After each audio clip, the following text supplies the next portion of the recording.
Hello and welcome to Pilates Students Manual, a podcast helping you get the most out of your Pilates classes. I'm Olivia and I'll be your host. Join the conversation and share your thoughts on Instagram at Pilates Students Manual. You can support the podcast by visiting buymeacoffee.com/Olivia Podcasts. Let's learn something new.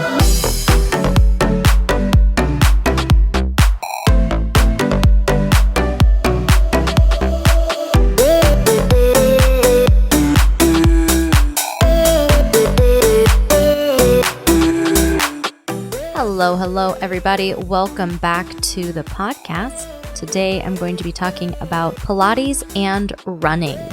Running is a very popular form of cardio exercise, and running is also one of the more accessible forms of exercise because really all you need is a pair of shoes to go for a run, and there's not really a big barrier to entry in terms of you don't need to find a studio or a team or an organization or anything. You can pretty much just go outside and do it. Running is fabulous for cardiovascular health and fabulous for a bunch of parts of health, but running doesn't offer everything that you need for your body to move happily. The same way Pilates doesn't offer everything you need for your body to move happily, but these two forms of exercise together are like a really great match, and I want to tell you about it. The episode about the hips really got me thinking about repetitive movement and forms of exercise that have you moving in one particular way over and over again with the same muscles responsible for that movement and really dominating the entirety of the exercise session. When we were talking about hips and how important it is to move the hips in all directions, I did mention that running is one of those exercises where you really don't move your hips in all the ways your hips can move. It's really that repetitive movement. It can be like that for your arms as well, and for, the swing of your legs as well. Your knees and your ankles are doing the same thing over and over again as well. When I attended the PMA conference in 2018, I attended a workshop on runners and Pilates for runners. And actually in my cohort for teacher training, there was also someone who did their project on runners. So I'm drawing most of the information that I'm sharing with you from those presentations. I will link to the teacher from the PMA, and then also just sharing my experience of working with runners. And I do have a kind of history with running as well. I was a soccer player through high school, and then I had a knee injury, which prevented me from playing soccer into college or beyond. Soccer is not just about running, but there is a lot of running. I was a midfielder, so there was a lot of running that I did, so I can share that a bit. Pilates can really fill in the gaps that one repetitive form of exercise like running can leave. Pilates works really well as a form of active recovery. There is a lot of stretching built into the strengthening that happens. There's such a big emphasis on core support and stability that we get by, firing our muscles in the most efficient way possible. There's some attention to posture and alignment, and that can really benefit your running form. In short, Pilates has what runners need, and that's an emphasis on breath, because breathing, as we know, is so important to all things running, Pilates, and being alive. There's ways to incorporate thoracic mobility, which is going to help you in terms of that posture and also the rotation that happens in our torso when we run. Working with that long spine, that neutral spine, getting those spinal extensors really strong. Alignment of the pelvis, alignment of the lower leg. And when we work on all of those things together, we can minimize injuries and help with recovery as well. And those are what you want to do for any form of exercise. You want to be injured less and recover faster. There are some things about running that are different perhaps than someone who's drawn to Pilates right from the get-go. And these are not mutually exclusive. You can be a runner who loves Pilates, but you could also be a runner who doesn't like Pilates so much for these reasons. So when we're talking about runners and why people run, there's definitely, in addition to it being accessible and having like that really low barrier to entry, it's also an excellent source of cardio. It challenges our cardiovascular system and helps it get stronger. So that's a really important thing that running can do. Runners get that endorphin rush when you push yourself really hard and you keep going. You do get that nice wave of endorphins that makes you feel good, that runner's high. There's a mindfulness that happens in running or can happen in running, whether you're jamming to your favorite tunes or you're running in silence, but there is definitely a mental component, a mind-body connection, I would go so far as to say, when we run. It's great cross-training if you do a sport like soccer or any sport where you're doing a lot of running. Just plain running is going to help you cross-train. Your success and your progress is measurable when you run. You can run for longer. You can run faster. You can run, in ways that you can track. There's a social or community component to running as well when you're competing in these races. I have friends who are runners on Facebook, and there's like really active running communities of people getting together and training for races. And then the races themselves have a big social component. So that is definitely something that you can get from running. And unfortunately, another thing that can happen with running is injuries, because you don't always have a coach. You don't always have a lot of instruction. You just go out and run. What we know from Pilates is a lot of the things that we take for granted when we move in ways and we don't really think about the way that we're moving. The habits that we have in our body are not always the most effective or efficient habits. And they definitely get us from point A to point B. But when you're going to do something like running, where you're going to repeatedly perform this action, if there's anything going on in your form or any sort of imbalances in your body, they can be exacerbated by a lot of running, just because you're further reinforcing a less than optimal habit. So it's very easy to get injured as a runner or while you're running, whether it's from something like shin splints or plantar fasciitis or, piriformis syndrome, IT band syndrome. There's lots of ways to get injured. I mean, in life, but definitely when you're running, and if you're running a lot, especially if you go from not running to suddenly running a lot, there's a lot of things that could potentially go wrong. That's not to scare anyone away from running. I think running is fabulous and really excellent for all of the things that I mentioned, whether it's that community support or that cardiovascular endurance or that mind-body connection, that form of meditation as well. But the reason I'm saying about injuries is I do think that Pilates, especially private sessions, but also group classes, can kind of fill in where there are gaps in a person's training program. So coming up after the break, I'm going to talk about how Pilates can meet the specific needs of runners. And once again, just talking about private sessions and how amazing they are. That's coming up next.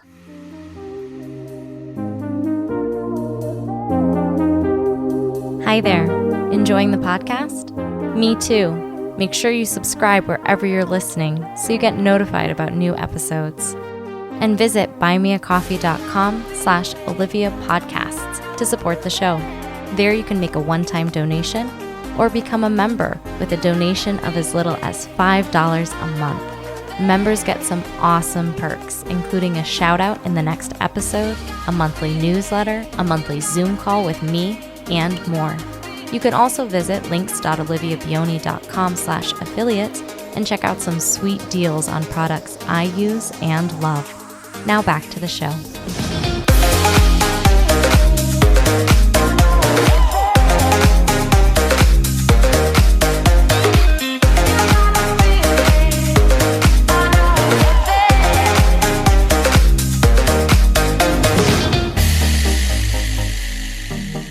I mentioned briefly before the break that someone who's drawn to Pilates may not be the same person who's drawn to running, because running does have that high impact, lots of sweat, really pushing yourself sensation. And you can get that from Pilates. So what I want to say is that if you are a runner and you aren't drawn to Pilates, I want to kind of question, what are your ideas about what Pilates is? Because if we take the classical mat or the classical reformer exercises, I've referred to them actually as a marathon because they can be really intense and there is a sustained amount of effort. If you keep going through those exercises, you're definitely going to work up a sweat. A sweat is, of course, not always a marker of a successful or difficult exercise, I sweat a lot. So I could be just marching on the mat and also be getting a little toasty. But it does have, or it can have, that component to it as well. Pilates, whether you're following the classical order or not, can be very athletic. And the reason I've been pushing these private sessions is private sessions are a way to get what you need. So if you are coming to Pilates and you're like, I think it would be great cross training for me, but I don't know, isn't it slow and boring? Which are definitely notions that I had about Pilates before I started it as well. And I was someone who did yoga, and I still thought that Pilates might be slow and boring just from the ideas that I had about it in my head. So Pilates can meet you in that very athletic, fast-paced, lots of transitions, lots of exercises one after another way. And it can also meet you in that very slow, very intentional, very focused way. It can really meet you where you are and give you whatever you need. A fun thing with the Pilates equipment is that there are lots of pieces of equipment and lots of ways to do an exercise. So if you're someone who enjoys running because your mind is always going a mile a minute and you have to keep up with your mind, Pilates can meet you there. We can go at a faster pace. We can change pieces of equipment. We can do an exercise a lot of different ways. That equipment can support you if we're working on something like building a new movement pattern, but it can also challenge you and really push you beyond what you can do with just your body weight and your running shoes. Pilates is excellent because we work in all planes of movement. So things like your hips, your shoulders are going to get to move in all the ways that hips and shoulders move, not just the way that we run. That allows you to have a more balanced muscle development so that you don't get bound up or tight or really stuck in one pattern. Because even though, when we run, our body moves this way, when we live our life, we want our body to move lots of different ways.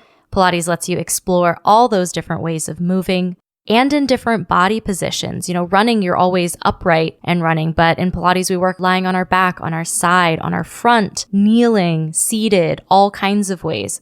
Pilates is great for your brain and for building those cross-patterning habits and really challenging your coordination, which can be really important.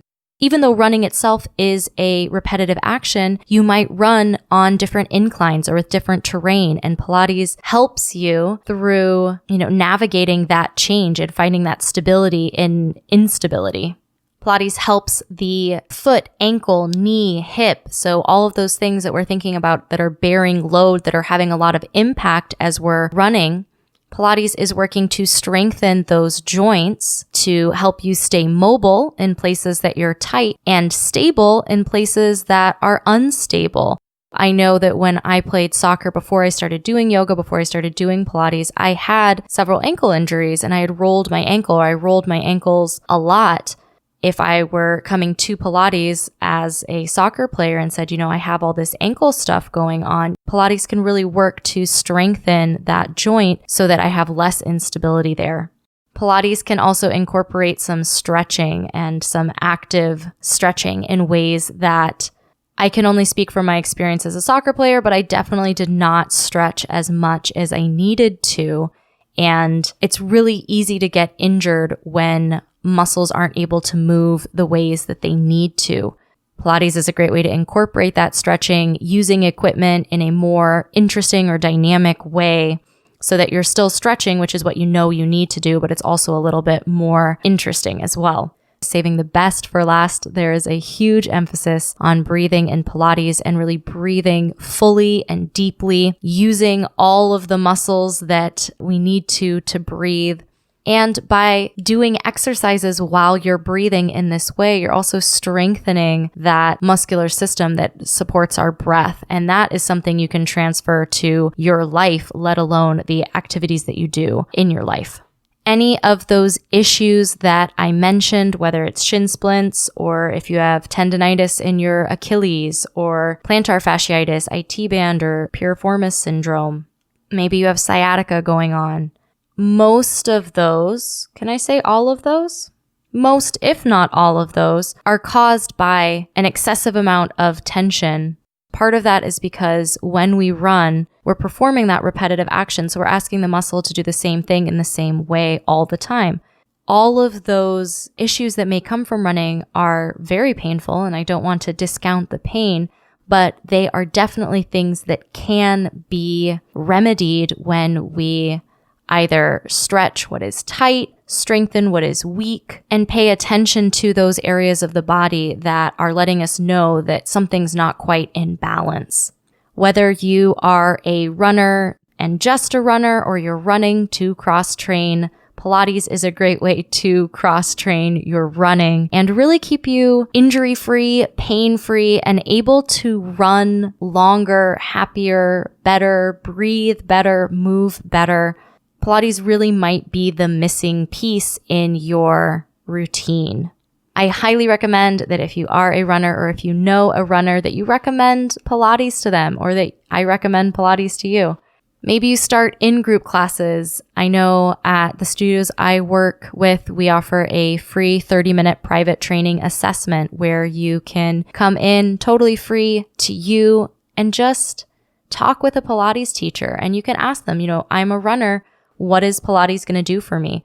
Probably they're going to say things along these lines, but you'll get to try out the equipment and you'll get to try out some exercises and see how it feels in your body, how it fits in your body. But I really do think that it's a great way to, as I've said, fill in the gaps, a really great way to balance out your workout adventures. I'd love to hear from you if you are a runner. I know that you probably do Pilates. That's why you're listening to a Pilates podcast. But if you're also a runner, I'd love to hear how Pilates helps you run more, better, longer, faster. I'd also like to take a moment to thank all of my supporters on Buy Me a Coffee. I appreciate your donations, your contributions that are supporting this podcast project. I appreciate them so much. Thank you for taking the time to visit the Buy Me a Coffee page and also support my work. I hope you have a great week, and I'll talk to you again soon.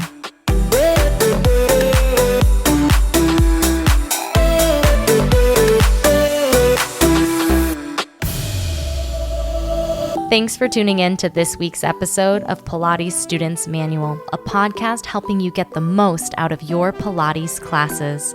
Be sure to check out the podcast Instagram at Pilates Students Manual and subscribe wherever you're listening. Interested in teaching Pilates too? Check out Pilates Teacher's Manual, available everywhere you listen to podcasts. I hope to see you next episode. Until next time.